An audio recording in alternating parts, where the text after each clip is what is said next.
امیر المؤمنین هم راوړی دی کټ کې پروت دی.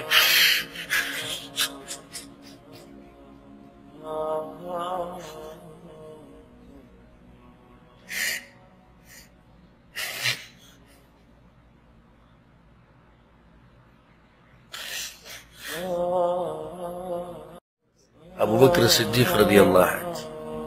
الله اکبر د هغه هم سلام واچي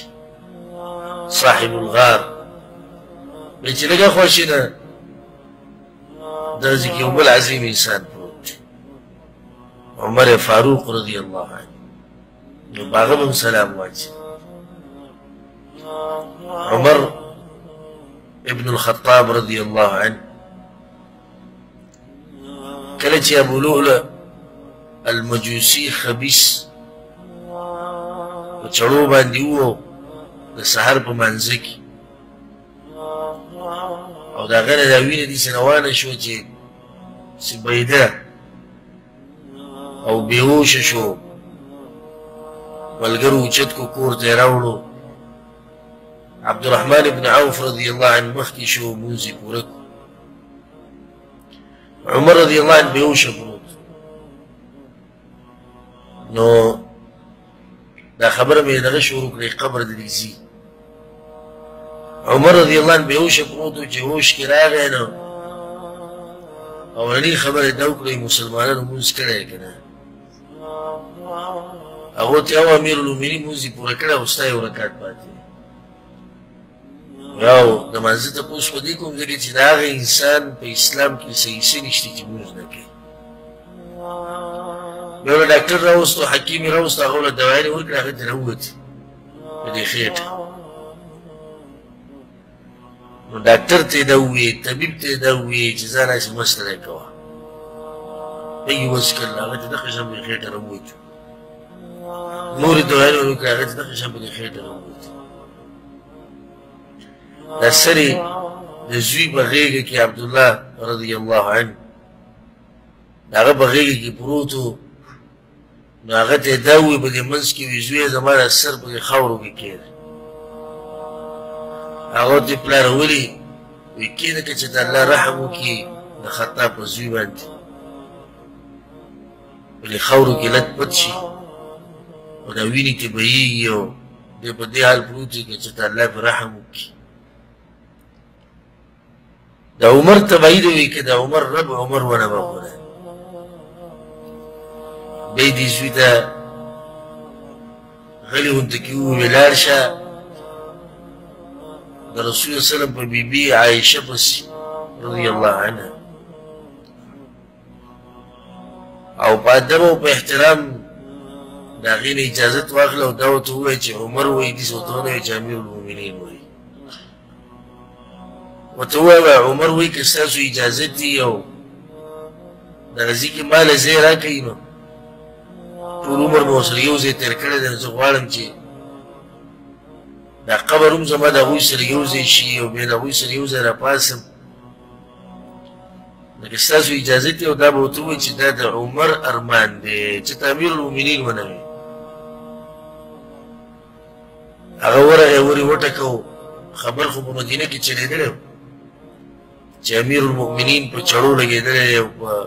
سخت حالاتو کې پروت دی. چې ور یې وټکو نو اواز یې وکړو وایي زه د عبدالله یم د عمر زوی. هغه وي او پلار دې څنګه دی خفه وه. نو هغه ورته چې پلار په دې حال کې د حال ورته بیان کړو خو هغه دا وایي چې د رسول صلی الله علیه وسلم د بیبي نه اجازت واخله که عمر له اجازت ورکوي او دلته به موږ راوړو دلته به یې ښخ کړو که ستاسو خوښ وي. او هغه دا وایي چې ما دوی سره ټول ژوند تېر کړی و یو ځای نو زه غواړم چې د دوی سره همدغه ځای کې زما ځای شي. د هغې د سترګو نه اوښکې روانې شوې او ویې ژړل. وایي دا ځای خو ما ځان دپاره ساتلی و چې یو طرف ته مې خاوند دی او پیغمبر دی او بیا پسې زما پلار دی نو دغه درېیم ځای به زما شي او دغه د یو قبر ځای و بس. خو چونکې عمر موږ ته ډېر ګران دی امیر المؤمنین دی زما د پلار ملګری و زما د خاوند زموږ د پیغمبر ملګری و د هغه دپاره ډېرې قربانیانې ورکړي نو زما له طرف نه ورته اجازت دی د اجازت یې بس ورکړو د زړه نه یو الله خبر و خو دا خبره صحیح ده چې حقدار د دې ځای عمر و دغه دوه ملګري دي چې کله به م رسول صلی خبره کوله نو وایي زه ننوتم او ابوبکر او عمر راسره وو زه راووتم ابوبکر او عمر راسره وو یو سړي موږ ته اواز وکړو ابوبکر او عمر راسره ووایي ما ورته خبره کوله ابوبکر راسره و او عمر راسره وو نو دا ملګري ډېر نږدې ملګري اجازت دی امیر المؤمنین ته ووایه چې دغه ځای ستا دی واپس چې لاړ امیر المؤمنین سر د خلکو په غېږه کې دی او چا وله لاس نیولی دی چا وله سر نیولی دی او هغه د هغه سترګې راواړولې چې د ارمان ډکې وي او ارمان هغه ارمان چې اجازت به یې ګوره ورکړی و که نه به یې دغه ځای کې به ځای میلاو شي او که نه سترګې راواړولې زوی ته خبرې نه شوې کولی او حالات یې رو په رو خرابېدو دې زوی ته یې وکتو هغه ورته اشاره وکړه د هغه په سترګو اوښکې وې او هغه وایي چې امیر المؤمنین دې دلته ښخ کړی چې دا د هغه ځای دی هغه خوشحالي چې امیر المؤمنین راغلی د هغه ناشنا خوشحالي هغه به څه احساسات و په هغه ټیم کې چې ځای ورته میلاو شو د غوره انسانانو په خوا کې څومره خوشحالي به و د هغه په زړه کې د خوشحالۍ نه یې په سترګو کې اوښکې راغلې بیا څه وخت بعد د هغه اوچت انسان جنازه په کټ کې اچولې ده ور وټکولی شو څوک یې امیر المؤمنین هم راوړی دی کټ کې پروت دی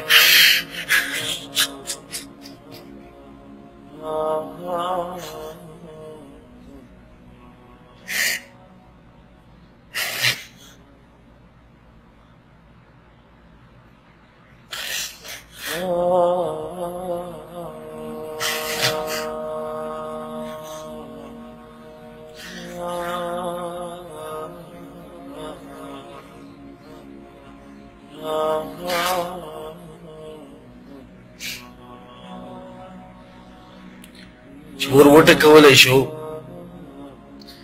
سی چلی وي امیر المؤمنین عمر بن الخطاب رضی الله عنه د هغه جنازه ده او هغه کټ کې موږ راوړی چې موږ یې دلته ښخ کړو عایشه رضی الله عنها د خپلې کمرې نه او د کور نه ووته او هغوی له اجازت ورکړو امیر المؤمنین په هغه ځای کې ښخ کړی شو عایشه رضی الله عنها وی مخکې به زه دغه کمرې ته ننوتمه و سر به مې لوپټه نه وه څه پروا به مې نه وه چې دا یو مې خاوند دی دا بل مې پلار دی خو د عمر وی دومره رعب و د مرګ نه بعد و چې زه بغیر لوپټۍ نه هغه کمرې ته نه شم ننوتی نو که زه به چېرته ننوتمه نو څادر به مې جوخ چاپېره کړی و حیا به راتله ماله د عمر نه الله سبحانه وتعالی دې زمونږ ملاقات د دغه اوچتو انسانانو سره په جنت الفردوس کې وکړي خبره منځ کې راغله چې سلام به واچوي په عمر باندې او بیا به روان شي هلته به ودرېږي نه دې ځای کې د بعضو خلکو غلطیانې هغه دا دي چې دې قبر ته به ویدي شي ودرېږي لکه څنګه چې